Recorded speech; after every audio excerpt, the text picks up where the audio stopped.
Boobs ako, tumingin ka sa akin. Isang araw likod doon, tapos bigla naging Correct. dibdib. Kasi mo ba pinadagdagan yung dibdib sa gitna? Hindi, tsaka, ang concern ko lang, ilan ba yung pinadigyan?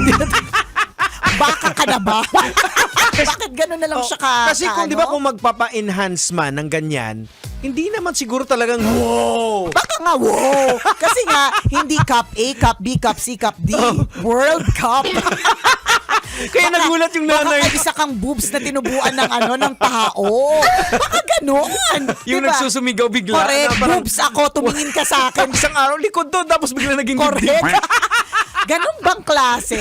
Ang enhancements ngayon, di ba, ay expression of yourself. Yes. Enhancement. Hindi na siya, hindi na siya change ka or whatever. It enhanced your look. Yan, oo. Tsaka nagbabago na din eh. Di ba na-explain ko yun sa'yo dati, may nakausap akong surgeon. Ang sabi niya dati, ang boobs na pinapagawa ay yung talagang alam na alam mong pinagawa kasi tayong-tayo, bilog na bilog na ano. Ngayon meron... Parang edad nito, tapos tayong tayo. Oo, correct. Paano nangyari yun? Parang lahat Mapapa-question. lahat bagsak sa katawan niya, dibdib niya lang ang hindi. 'Di ba? Kasi nga ganun noon. Oo. Pero yung teknolohiya ngayon ng mga dibdib, mukha na talaga siyang very Yan. natural. Meron Oo. ngang teardrop type, yung medyo lawlaw ng konti, 'di ba? Para hindi halata. Pwedeng hindi masyadong malaki.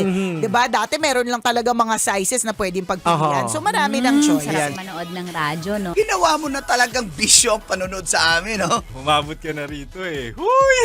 Kaya kung gusto mong tuloy-tuloy pa ang tawanan, Iyakan at kiligan, aba, i-like mo na ang video na ito. At mag-comment ka na rin, kabisyo. Hit mo na rin ang notification bell. Para updated ka sa mga kaganapan namin dito sa Love Radio. kailangan pa bang i-memorize yan? Basic.